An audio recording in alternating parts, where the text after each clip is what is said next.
Boa noite, veja no Brasil TV desta segunda-feira, dia 13 de junho. Forças de segurança concentram as buscas a Bruno Pereira e Dom Philips na área onde foram encontrados objetos pessoais dos dois desaparecidos.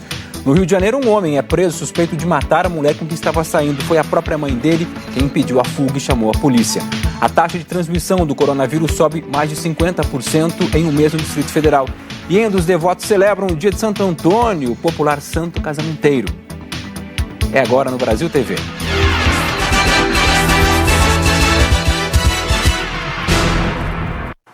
A operação de buscas ao indigenista brasileiro Bruno Pereira e ao jornalista Dom Philips avançou na área onde foram encontrados objetos como mochila, roupas e os calçados dos dois. Bruno e Dom sumiram no extremo oeste do Amazonas há mais de uma semana. Essas buscas elas foram retomadas na manhã de hoje, por volta das 8h30, com a participação aí de 250 homens das forças federais, estaduais e também voluntários. Já são 9 dias desse trabalho que iniciou no dia do desaparecimento. Isso foi no dia 5 de junho, quando Bruno Pereira e também o jornalista britânico Dom Philips foram vistos pela última vez passando como embarcação em frente à comunidade de São Gabriel. Hoje mais cedo, a esposa do jornalista britânico, Alessandra Sampaio, disse que os corpos de Bruno e Dom tinham sido encontrados e que ela recebeu também a informação que esses corpos precisariam passar por uma perícia para então serem identificados. Os responsáveis pela operação na região do Vale do Javari negaram essa informação, inclusive o Comitê de Crise, coordenado pela Polícia Federal, emitiu uma nota. E o documento traz o seguinte, que não procedem as informações que estão sendo divulgadas a respeito de terem sido encontrados os corpos de Bruno Pereira e Dom Philips. A nota continua. Conforme já divulgado, foram encontrados materiais biológicos que estão sendo periciados e os pertences pessoais dos desaparecidos. Na manhã de hoje, comunidades indígenas fizeram um protesto no município de Atalaia do Norte em apoio à família dos desaparecidos e também às lideranças indígenas da União dos Povos Indígenas que estão participando dessas buscas. E o trabalho de buscas está concentrado justamente na área onde foram encontrados pertences do Bruno e do Dom Philips. Os objetos encontrados pelas equipes de busca foram enviados para a perícia em Manaus. De acordo com a Polícia Federal, na tarde de domingo foram encontrados um cartão de saúde de Bruno Pereira, uma mochila de Dom Philips contendo roupas e ainda um par de botas do jornalista, outro par de botas de Bruno e uma calça preta e um chinelo do indigenista. Segundo a PF, esta lona azul também foi encontrada na área das buscas, que se concentra às margens e dentro do rio Itaquaí. Para chegar ao local onde os objetos foram encontrados, os homens entraram 200 metros em uma área de floresta alagada. Segundo a PF, a mochila estava amarrada em um galho de árvore, parcialmente submersa. Foi encontrado alguns vestígios pela Polícia Federal e nós temos ali o apoio mergulhando, tirando toda e qualquer dúvida de não ter mais nenhum objeto naquela área, e aí nós tivemos que avançar. E aí precisamos de uma embarcação menor. O local onde os objetos foram encontrados está isolado para a perícia. As equipes devem retornar a esse ponto com mergulhadores, na busca por vestígios sobre os desaparecidos e outros objetos. No sábado, uma embarcação suspeita foi encontrada por representantes da União dos Povos Indígenas do Vale do Javari. Segundo a Univaja, o barco pode pertencer a Amarildo da Costa de Oliveira, único preso suspeito de envolvimento no desaparecimento do indigenista Bruno Pereira e do jornalista britânico Dom Philips. Amarildo cumpre prisão temporária em Atalaia do Norte. Outra embarcação que pertence ao pescador foi apreendida na semana passada. Nela foram encontradas digitais e vestígios de sangue. Na sexta-feira, material biológico aparentemente humano perto do porto de Atalaia do Norte foi recolhido pela perícia. Todas essas amostras estão sendo analisadas em Manaus. Há mais de uma semana, as buscas se concentram no rio Itaquaí, entre a comunidade de São Rafael e a sede de Atalaia do Norte. Agora esse trabalho conta com um reforço tecnológico. Imagens de alta resolução feitas nos últimos dias foram enviadas ao MAP Biomas, que criou um aplicativo para que qualquer pessoa possa ajudar. As pessoas podem literalmente vasculhar para ver o que se encontram coisas que possam ser sinais ou de um barco ou de uma abertura nova, alguma coisa mexida, a pessoa clica, pega a coordenada e manda para a gente a coordenada. Então a gente está juntando todas as informações para poder mandar para as autoridades que estão lá no campo, né? Nós tentamos contato com a Defensoria Pública, que assumiu a defesa de Amarildo de Oliveira, mas não conseguimos. A cobertura completa sobre as buscas e as investigações você vai ter daqui a pouco no Jornal Nacional.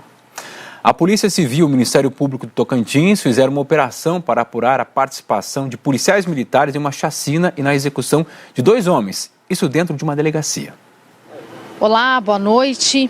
A operação cumpriu hoje 25 mandados de busca e apreensão aqui em Palmas e na cidade de Miracema, do Tocantins, cidade onde a chacina aconteceu. O caso foi em fevereiro, depois que o sargento da PM, Aramon Rodrigues, foi morto em serviço. Logo após o crime, outras 6 pessoas foram assassinadas, incluindo o suspeito de matar o policial. O pai e o irmão deste suspeito foram executados quando já tinham sido liberados, depois de prestarem depoimentos. Testemunhas disseram que cerca de 15 homens armados invadiram a delegacia e atiraram neles.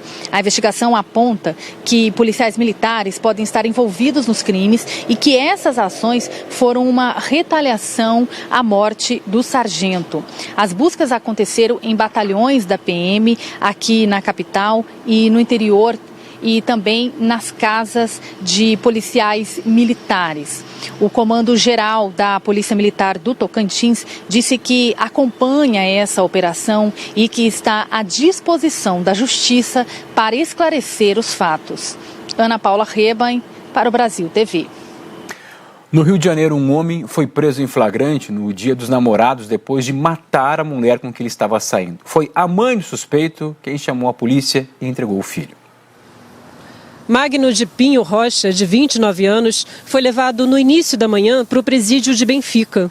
Ele passou a noite na Delegacia de Homicídios da Barra da Tijuca após matar Laís Batista dos Santos, de 25 anos. O crime aconteceu ontem, no Dia dos Namorados, em Santa Cruz. Por telefone, a prima de Laís contou que os dois estavam se conhecendo. A gente tem a informação que ela estava com ele no sábado à noite, num bar, bebendo. Eles estavam super bem, beijos, abraços, normal. Eu acho que eles estavam se conhecendo. Eu tive informação que eles estavam juntos de 10 a 15 dias só.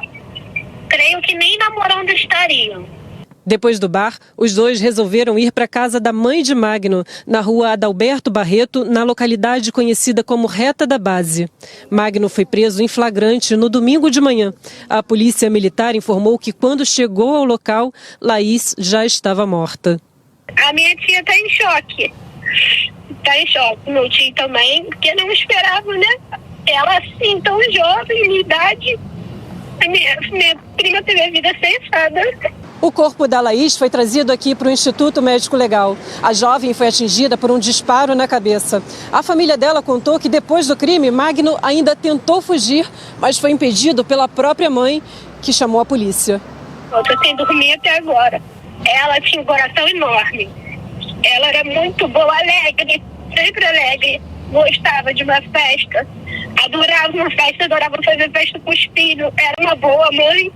Uma boa filha, uma boa neta. A jovem deixa 2 filhos, uma menina de 8 anos e um menino de 5. A gente fala agora do tiroteio de ontem no bairro dos Jardins, em São Paulo. A polícia prendeu 2 criminosos que trocaram tiros com um policial que estava à paisana. Foi no horário de almoço e os restaurantes da região estavam cheios por causa do Dia dos Namorados. As imagens são impressionantes. Os bandidos de moto primeiro roubam e agridem um casal no alto da tela. Essa outra câmera mostra mais de perto. 2 mulheres que passavam pela rua percebem e dão meia volta para pedir ajuda.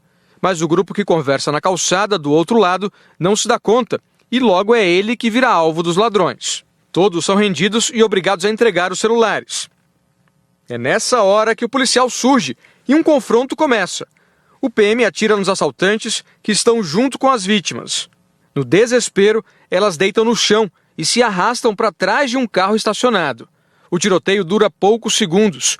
O policial se afasta e, mesmo ferido e mancando, um dos criminosos consegue voltar para a moto.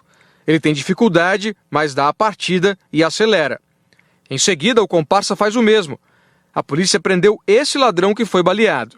Ele abandonou a moto, que era roubada, numa rua ali perto, e fugiu na garupa do parceiro. Só que foi procurar atendimento médico num pronto-socorro. Aí o pessoal do hospital avisou a polícia e agora ele está sob custódia.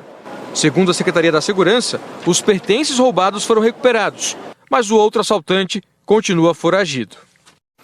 Um carro caiu no quintal de uma casa no subúrbio de Salvador. O motorista perdeu o controle do veículo, que acabou caindo numa altura de 8 metros.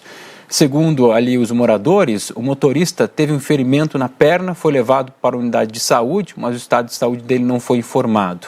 Ele teria dado ré no carro, que acabou descendo por um paredão e foi parar nos fundos da casa de uma senhora, que por sorte não estava no local na hora do acidente. A gente conta agora que a taxa de transmissão do coronavírus aumentou mais de 50% em apenas um mês no Distrito Federal. E por isso a Vigilância Sanitária voltou a recomendar que os alunos usem máscaras nas escolas. Desde o início da pandemia até agora, esse colégio na Asa Norte preferiu continuar com todo o protocolo de segurança. Na entrada tem tapete sanitizante e um cartaz que explica a importância da higienização das mãos e do distanciamento social.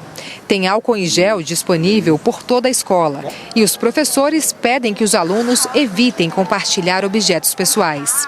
Também foi uma escolha da direção pedir que os alunos continuassem usando máscara na escola. Os alunos, têm as suas atividades, têm seu lazer, então a grande maioria, eles têm nos ajudado na continuidade da utilização de máscara, mas é uma coisa que não pode ser imposta, É um trabalho de conscientização com as famílias. Então, assim, a gente vem conduzindo desde o início, em nenhum momento a gente deixou de utilizar a máscara, A recomendação é sempre dar proteção. Eu costumo falar que nós, como instituição de ensino, nós temos que nos preparar por excesso e nem por falta. Agora, a Vigilância Sanitária voltou a recomendar que os estudantes usem máscaras de proteção nas escolas públicas e privadas, em razão do aumento de casos de Covid-19 no DF.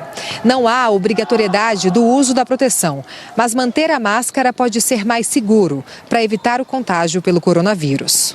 No dia 2 de junho, a Secretaria de Saúde já havia sugerido o retorno da proteção facial em ambientes fechados e também em locais ao ar livre com aglomeração de pessoas.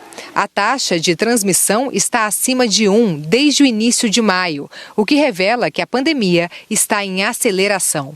Só no último mês, o índice de transmissão deu um salto de 55%, passando de 1,16 no dia 10 de maio para 1,80 em 10 de junho, o que significa que 100 pessoas infectadas podem transmitir a doença para outras 180. Em um evento no Gama, no sábado, o governador Ibanez Rocha chamou a atual taxa de transmissão de altíssima e reforçou a importância da vacinação. Hoje, infelizmente, a pandemia continua aí assolando.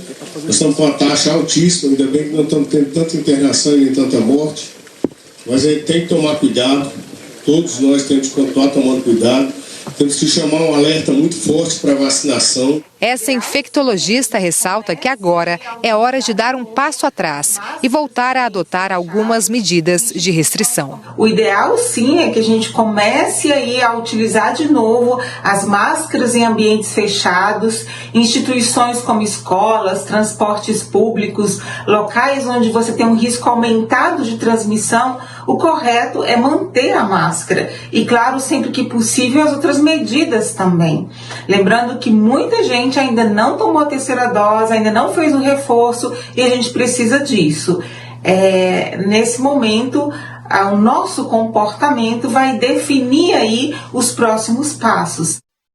A Secretaria Estadual de Saúde de Minas Gerais está investigando uma morte suspeita de varíola do macaco no Triângulo Mineiro. As informações de Uberlândia, com a Fernanda Vieira. É um homem de 41 anos que, segundo a secretaria, estava internado em um hospital particular de Uberlândia. A partir daí começou a investigação. Então, esse homem, segundo a secretaria, morava em Uberlândia, a família daqui, mas trabalhava em Araguari. Por conta disso, tanto a Secretaria de Estado de Saúde, quanto o Ministério da Saúde, quanto as prefeituras dos 2 municípios estão investigando o caso. Pessoas que tiveram contato com ele estão sendo monitoradas, estão sendo acompanhadas também para saber se vão desenvolver algum tipo de sintoma dessa doença, mas segundo a Secretaria de Estado de Saúde, há essa suspeita aqui, então, em Uberlândia, da morte desse homem de 41 anos. E segundo a Secretaria, ele pode ter tido outras doenças que agravaram o quadro. Como nós estamos no país desse momento? 3 casos confirmados, 2 em São Paulo e 1 no Rio Grande do Sul e 6 casos suspeitos. Todo o caso está sendo notificado e a Secretaria orientou, inclusive, para coletarem amostras dele, serem encaminhadas para a Fundação Ezequiel Dias, para que saia o resultado ou não. Então, por enquanto, tanto o caso dele está sendo investigado, quanto as pessoas que estão próximas a ele estão sendo monitoradas e acompanhadas pelas secretarias municipais de Uberlândia e Araguari, então, também. Qual é a principal orientação dos médicos nesse sentido? Pessoas que sentirem sintomas como febre, dor de cabeça na coluna, dores musculares, calafrios, exaustão e principalmente aquelas erupções cutâneas, se começarem a aparecer nas peles das pessoas, é para que elas procurem imediatamente o médico, imediatamente o socorro, uma unidade de saúde, para que esses casos sejam monitorados. Doença que preocupa no mundo todo, já tem relatos em Portugal, na Espanha, Inglaterra, Estados Unidos. Então a gente endossa agora os números de suspeitos. Aqui em Uberlândia, um caso de morte sendo apurado, além dos suspeitos. As pessoas ainda, infelizmente, estão bem, mas estão doentes, e o que a gente torce é que essa doença não evolua tanto, né? A gente fica sempre triste e espera que o nosso país tenha menos doença, né? A seguir, começa hoje uma série de reportagens sobre a extração da castanha do Pará nas terras indígenas Wai-Wai, no Amazonas.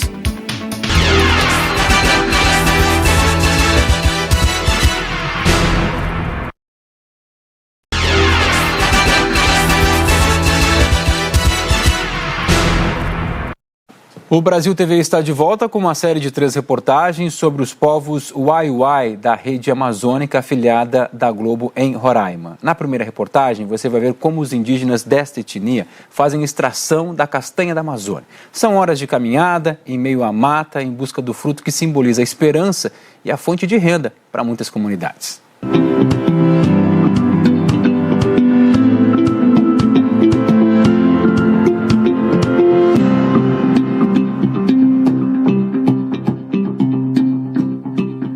O silêncio da floresta é interrompido por passos apressados em meio à mata fechada. O seu Valdeci tem rumo certo, as castanheiras da terra indígena Wai-Wai, em São João da Baliza, no sul de Roraima. E tem companhia com ele. A esposa e os filhos o acompanham em uma caminhada de 1 hora até chegar ao castanhal. Um ritual que se repete todos os anos. E depois de quase 1 hora de caminhada em meio à mata, chegamos a esse ponto onde estão dezenas de castanheiras. E é nesse local um dos principais pontos de extração da castanha da Amazônia na terra indígena Wai-Wai. Pouco a pouco, os chamados ouriços são colhidos do chão e deixados na clareira aberta no mato. Cada um tem entre 15 e 20 castanhas. Sem derrubar nenhuma árvore, os indígenas colhem aquilo que de melhor a própria natureza oferece. Imponente, a castanheira, espécie nativa da Amazônia, pode atingir os 50 metros de altura. A extração do fruto sempre ocorre entre os meses de abril e agosto, período de chuvas em Roraima. Um trabalho feito por famílias que administram os castanhais divididos em lotes. Depois da colheita, uma roda se forma para a quebra dos ouriços.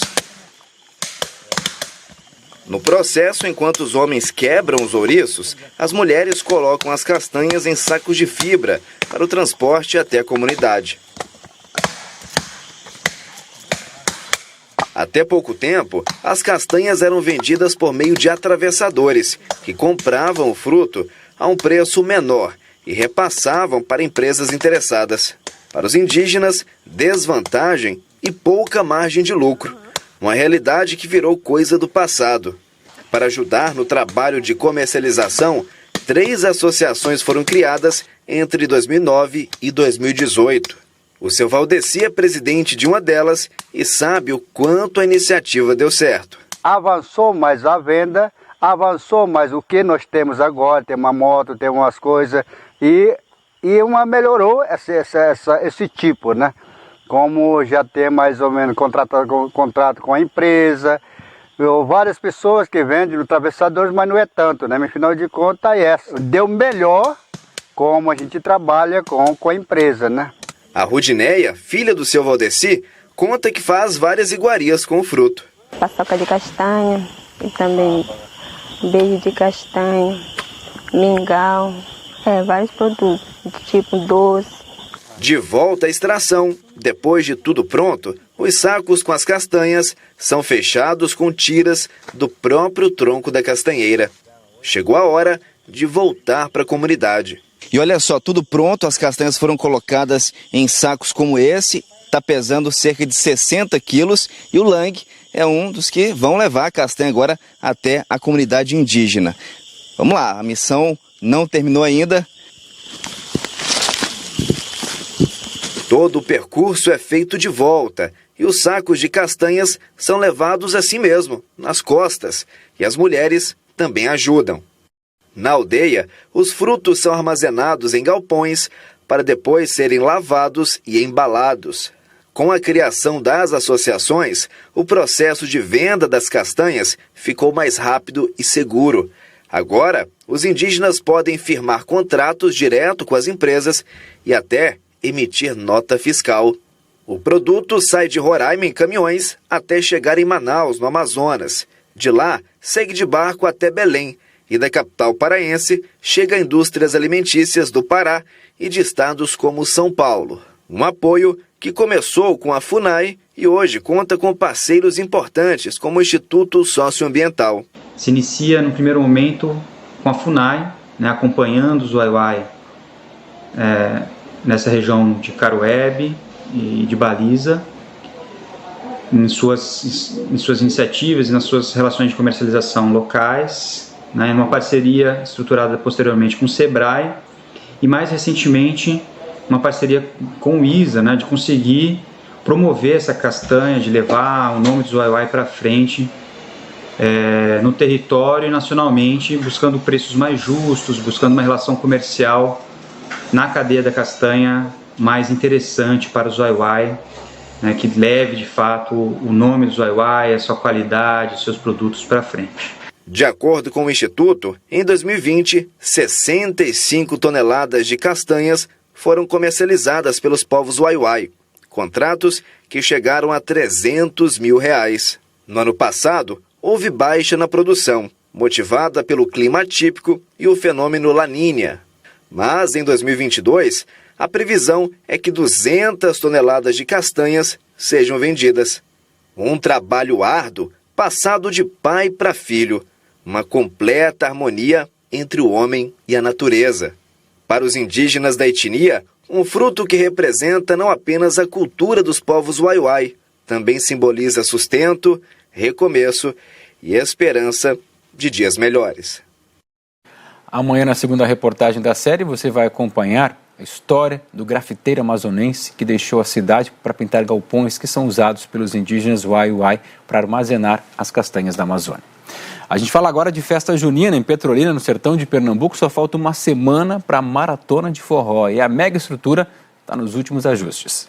Faltando uma semana para o início do São João de Petrolina, os preparativos para a festa estão a todo vapor. Vocês estão vendo aqui toda a parte de infraestrutura de restaurantes, a cidade cenográfica pronta, o palco já está no lugar, só falta levantar. E o que vai deixar por último mais é aquele telão de LED, que isso é montado realmente por último, mas está tudo dentro da programação. Nós temos dito que, conforme a avaliação dos economistas, esse ano vai girar em Petrolina mais de 270 milhões de reais aqui no nosso município. Isso fica na nossa cidade. Isso é o que é fazer São João, é fazer festa. O São João de Petrolina vai do dia 17 a 26 deste mês. Serão 9 dias de muita alegria por aqui. O palco onde 45 artistas vão se apresentar tem 32 metros de comprimento. O novo pátio de eventos Ana das Carrancas conta com a seguinte estrutura: 800 banheiros químicos, 10 restaurantes, 1 camarote, 25 bares e 8 lanchonetes. Então é isso. Já começou a contagem regressiva para a chegada do São João 2022. E hoje é dia de um dos santos mais populares, o Santo Antônio. No Nordeste, centenas de fiéis prestam homenagem ao santo casamenteiro. Em Salvador, a programação começou cedo.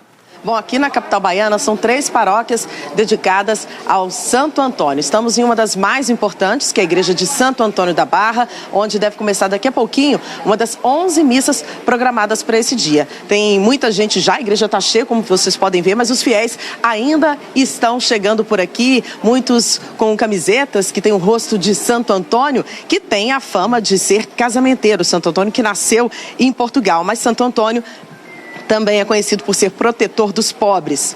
E muitos fiéis que têm graças alcançadas agradecem o milagre, ajudando outras pessoas. Enquanto as missas são celebradas, é costume aqui do lado de fora das igrejas as pessoas distribuírem pão. Esse alimento é símbolo de fartura, de prosperidade, mas aqui na Bahia também tem distribuição de feijão. Aqui no sincretismo religioso, Santo Antônio é Ogum, o orixá guerreiro. A programação segue ao longo do dia em mais de 40 paróquias de Salvador. Volto contigo e viva Santo Antônio! Viva Santo Antônio! Só para deixar claro, no fim do dia teve procissão de Santo Antônio pelas ruas de Salvador. O Brasil TV fica por aqui. Outras notícias logo mais no Jornal Nacional às 8h30 pelo horário de Brasília. Boa noite para você e até amanhã.